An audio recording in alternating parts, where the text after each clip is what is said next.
what this conversation is implying is something that I would never ever do, which is just take my dog down to the shelter and surrender him.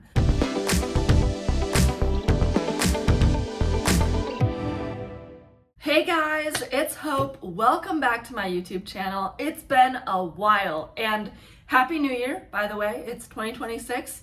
I know I'm excited for a new year. 2025 ended with a bang. If you didn't see my short where I did a little synopsis of 2025, you can go check that out. It's a lot of fun.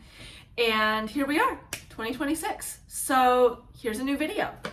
Today, I want to talk about some things not to say to retiring guide dog teams. And I think this video is super important. I've heard a lot of things. I also have just kind of written down some things that I think other people might say or maybe think about saying or things like that. And so I just want to walk through these 5 things that people have either said to me or things like that, and just kind of walk through why they're not okay to say and maybe what to say instead. So let's go ahead and jump in and get started. So number 1, well, you're going to get rid of him. You're going to get rid of your dog. You're going to give him up.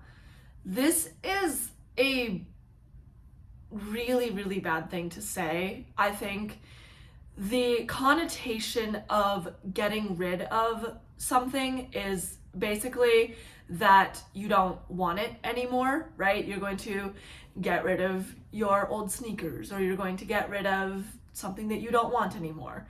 And that is just simply not the case for guide dog guardians. I'll only speak for myself. I know for me, I thought long and hard about where he was going to go and how he was going to do and what was going to happen to him after retirement. It is not something to go into lightly. It's not an afterthought for me. For me, it was a part of the conversation of how to retire him and what that all looked like. So instead of boiling it down to, well, you just are going to get rid of him, instead, the question is there, right? The question is there. But instead of saying get rid of him or give him up or something like that, what about phrasing it something like, where's he going to go? What's going to happen to him after he retires? That is a much better way to word it, and it still gets that question answered, which is a perfectly fair and legitimate question to ask a retiring guide dog team. Number 2, one of the most interesting comments that I've gotten while having a conversation about retirement is, well, you wouldn't do that to your children. And so essentially what had happened was I was on the bus and I was having a conversation with somebody, and I was telling them that I was going to retire him, and that because of the role confusion and some of the jealousy and the fact that it would be harder for me to split my time and try to love them as equally as possible while also needing to 100% and fully bond with my successor, that it would be better if I just gave him to a loving family or to somebody who I knew. And this person said, well, you wouldn't do that to your children, like if you had a second child. And here's the thing, and it's not meant to be this way. It makes sense, right? Because when we have children, they have to learn to be siblings. They have to learn to get along. That makes sense. The thing is, though, this is kind of a guilt trip in disguise. And what it's doing is it's essentially saying, well, this dog has worked for you for so long and it's a part of your family, so why would you even consider moving him to another household or whatever?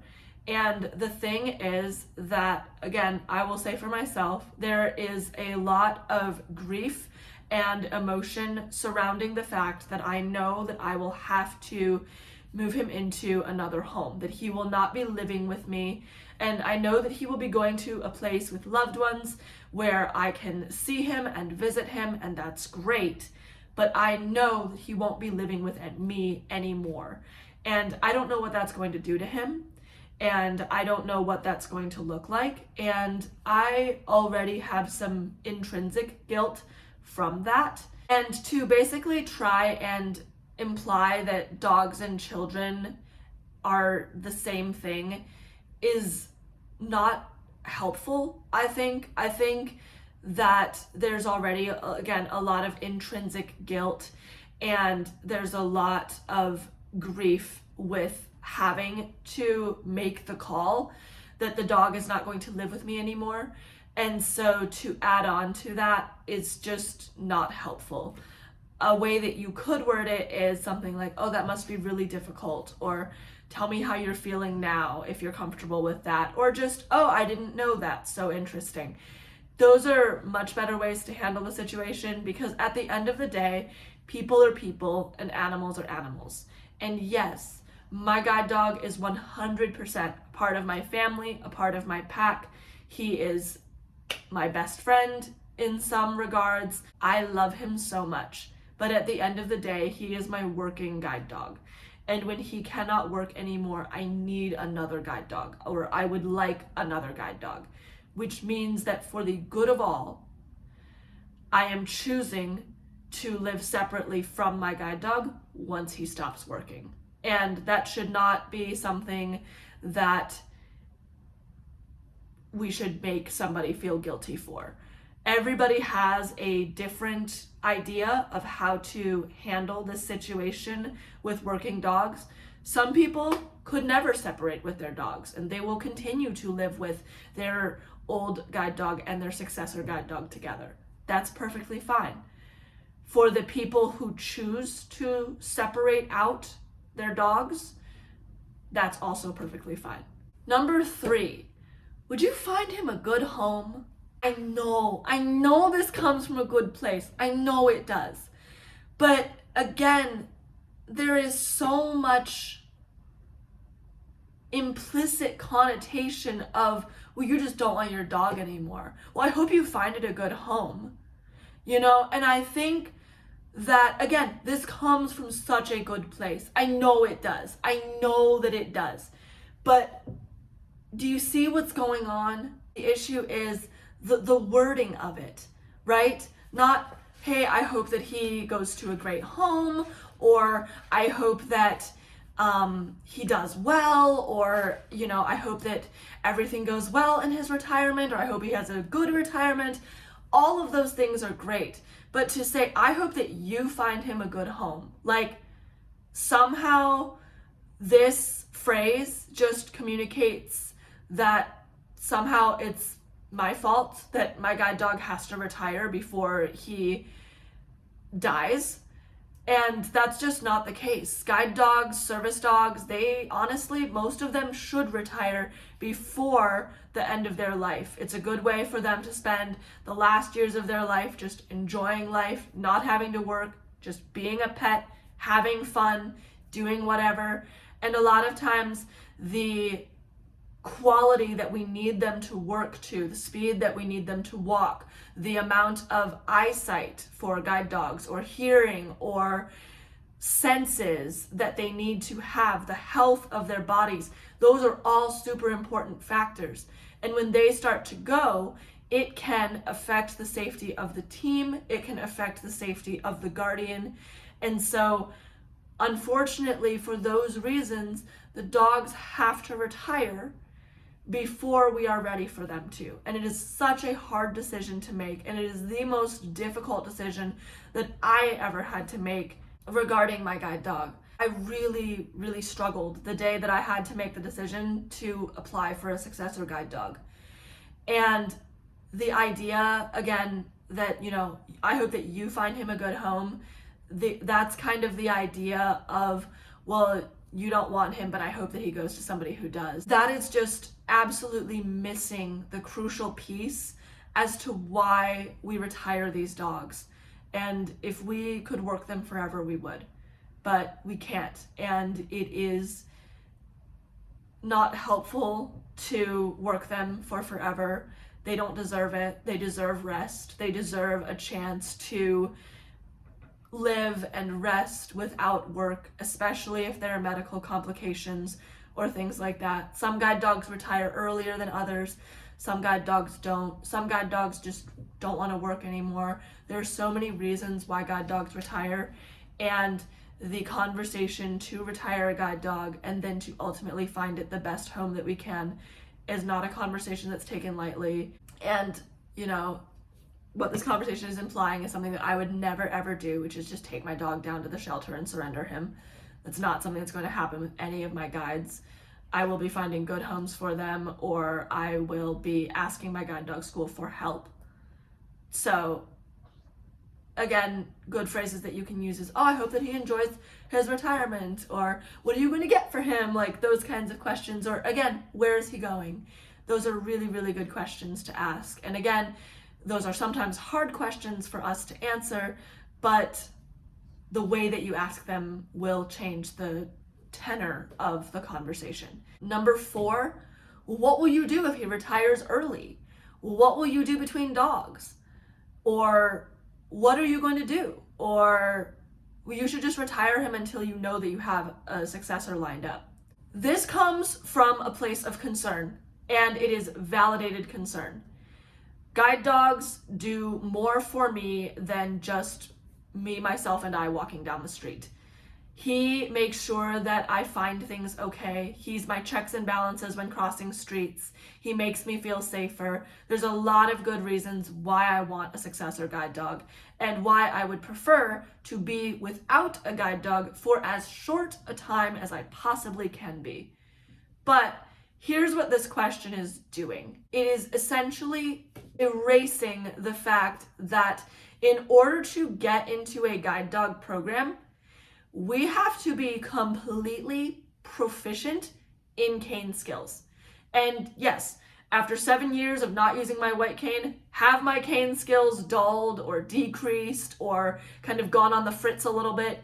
Yes, absolutely. I am by no means a cane traveler, nor am I completely comfortable with cane travel just because I don't use it that much.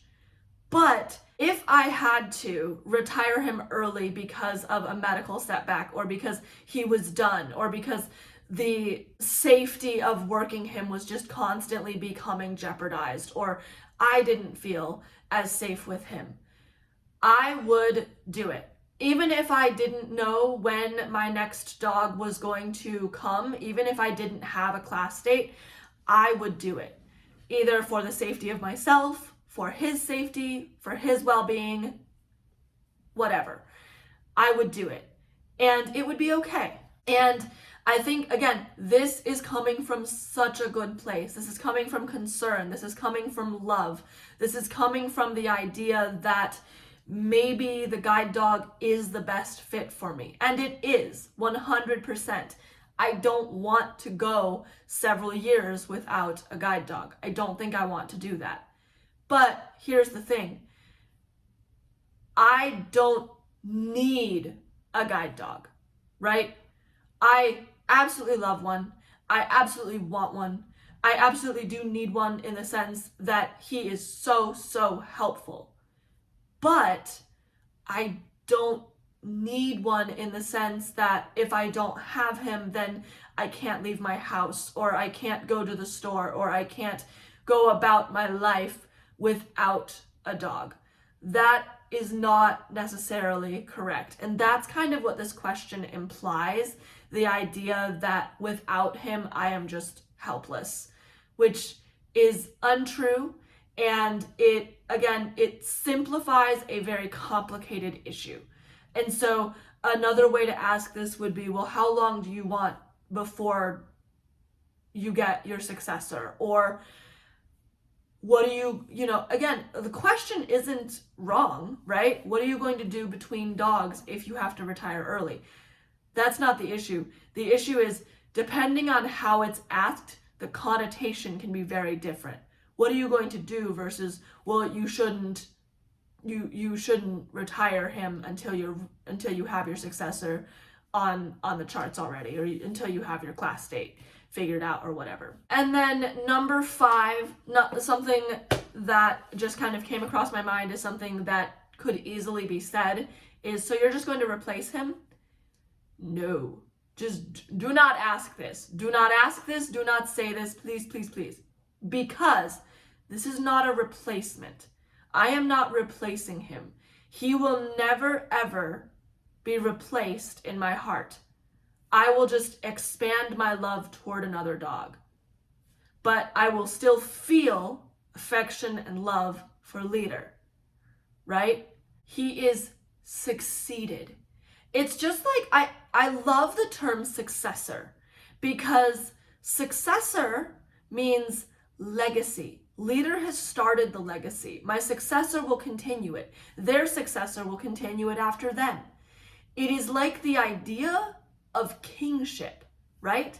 Back in the olden days when we had kings and queens, or whatever, right? Medieval days when we had kings and queens, and the son would succeed the father. It's not that everybody just forgot about the father and just turned their allegiance fully to their new king, right? He didn't replace his father on the throne. He just continued his father's legacy. And so the old king stepped down. He retired because he was old, or he died, depending on what medieval system you're following. And the new king rose up and became his father's successor. He took his place in the role, but nobody forgot about him. The father was still recorded in the history books, and people still remembered his name and said, yeah, this was King Henry VI, or whatever, right? So it's kind of like that for guide dogs. Leader is almost done. When he retires, his successor will come in and pick up the candle or pick up the flame and continue carrying the legacy forward. And that is how we should think of guide dogs and transitioning and things like that. Not in terms of replacement, but in terms of successor. I use next guide dog, new guide dog all the time. You will never ever hear me use replacement guide dog, but the term that I will use most often is successor. So there you have it. That is the list, plus a few caveats of things that you could say instead. I hope that this video helped you. If you have any questions about any of these, or if you are a service or guide dog handler and have thoughts on any of these, please comment below. I would love for this to be an open dialogue. Feel free to have conversations. I will check them, I will read them, I will respond to as many as I can. And I hope that you all have a great day. I hope that you have a great Saturday, and I will talk to you in the next video. Until then, have a good day. Bye, guys.